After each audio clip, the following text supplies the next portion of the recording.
Hello दोस्तों, कैसे हैं आप लोग। एक बार वापस से आपका स्वागत है मेरे चैनल में। आज हम आपके लिए लेके आए हैं जो हमारा विकासवाद का सिद्धांत चल रहा था डार्विन का, जिसके हमने एक लेक्चर तो देख लिया था हर्बर्ट स्पेंसर का। इसी क्रम में हम दूसरा लेक्चर देखेंगे लेज़ली स्टीफन का। तो इसके बारे में चर्चा करते हैं, उन्होंने विकासवाद के सिद्धांत में क्या योगदान दिया, किसके परिप्रेक्ष्य में, नीतिशास्त्र के परिप्रेक्ष्य में। हमारे लेज़ली स्टीफन को चित्र में आप देख सकते हैं।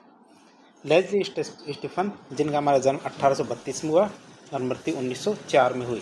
ये हमारे एक ब्रिटिश लेखक थे। ये कहते हैं हमारे एक ब्रिटिश लेखक थे, आलोचक और जीवनी लेखक भी थे, जिन्होंने नीति शास्त्र पर बहुत ही महत्वपूर्ण विचार प्रस्तुत किए थे। वे क्या थे, डार्विनवाद विकासवाद से, डार्विनियन जो विकासवाद थे उनसे प्रभावित थे, लेकिन स्पेंसर से कुछ महत्वपूर्ण बिंदुओं पर ये अलग भी थे। स्पेंसर का डार्विनवाद विकासवाद का सिद्धांत इन्होंने आंख बंद करके स्वीकार नहीं किया। अब बात करें स्पेंसर से इनकी असहमति किन मुद्दों पे थी। चित्र में आप देख सकते हैं लेज़ली स्टीफन को। स्पेंसर से किस बात पे असहमत थे।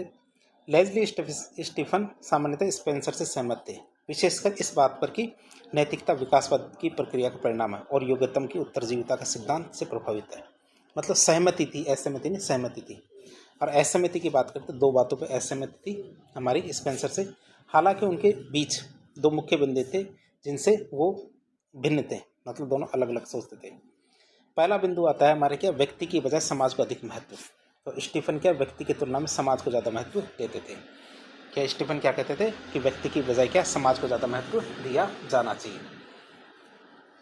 वे व्यक्ति और समाज के बीच में वही संबंध बताते थे जो शरीर और उसके अंगों के बीच में होता है।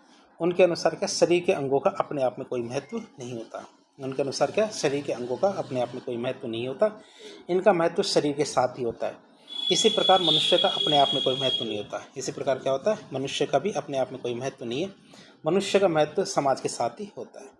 इसलिए स्टीफन तर्क देते हैं कि समाज की रक्षा के लिए यदि व्यक्ति का बलिदान करना पड़े तो यह बलिदान किया जाना चाहिए। और यह दृष्टिकोण हमारे स्पेंसर के सापेक्ष व्यक्तिगत स्वतंत्रता के समर्थन से अलग होता है कि यदि वो कहते हैं समाज की रक्षा के लिए यदि व्यक्तिगत बलिदान भी करना पड़े ना, तो वह कर दिया जाना चाहिए। जो हमारे व्यक्तिगत अधिकारों पर जोर देते थे, कौन, स्पेंसर साहब व्यक्तिगत अधिकारों पर जोर देते थे, जबकि हम सामाजिक अधिकारों पर जोर देते हैं। फिर निरपेक्ष नैतिकता की आलोचना करते थे। लेज़ली स्टीफन के द्वारा स्पेंसर की नैतिक और निरपेक्ष नैतिकता की आलोचना की गई। लेज़ली स्टीफन के द्वारा क्या किया गया, स्पेंसर की जो निरपेक्ष नैतिकता है इसकी आलोचना की जाती है। उनका मानना है कि निरपेक्ष नैतिकता एक काल्पनिक अवस्था होती है। उनका क्या मानना है कि निरपेक्ष नैतिकता क्या है, एक काल्पनिक अवस्था है जिसे कभी भी प्राप्त नहीं किया जा सकेगा। स्पेंसर साहब का मानना था कि मानव समाज एक आदर्श निरपेक्ष नैतिकता की ओर अग्रसर है, जहाँ व्यक्तिगत और सामाजिक हित पूरी तरह से संरेखित होगी और कानून की आवश्यकता नहीं होगी। ये स्पेंसर साहब मानते थे। स्टीफन इस विचार को अव्यवहारिक और अवास्तविक मानते हैं। क्यों? और वो ये कहते हैं कि मानव प्रकृति और सामाजिक जटिलताएं हमेशा कुछ हद तक सापेक्ष नैतिकता और नियमों की आवश्यकता को हमेशा बना के रखेगी। मतलब ऐसा कभी समय नहीं आएगा जब राज्य की और कानून की अवधारणा को समाप्त कर दिया जाएगा, यह जरूरत ही नहीं पड़ेगी। क्यों? क्योंकि जो मानव की प्रकृति है और सामाजिक जटिलताएं, ये हमेशा इसकी आवश्यकता को बना के रखेगी।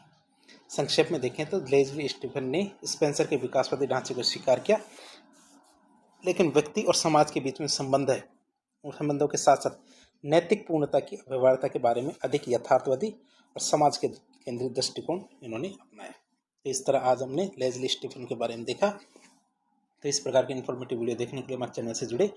वीडियो यदि पसंद आता है तो वीडियो को लाइक करें, चैनल को सब्सक्राइब करें, अपने दोस्तों के साथ शेयर करें। धन्यवाद।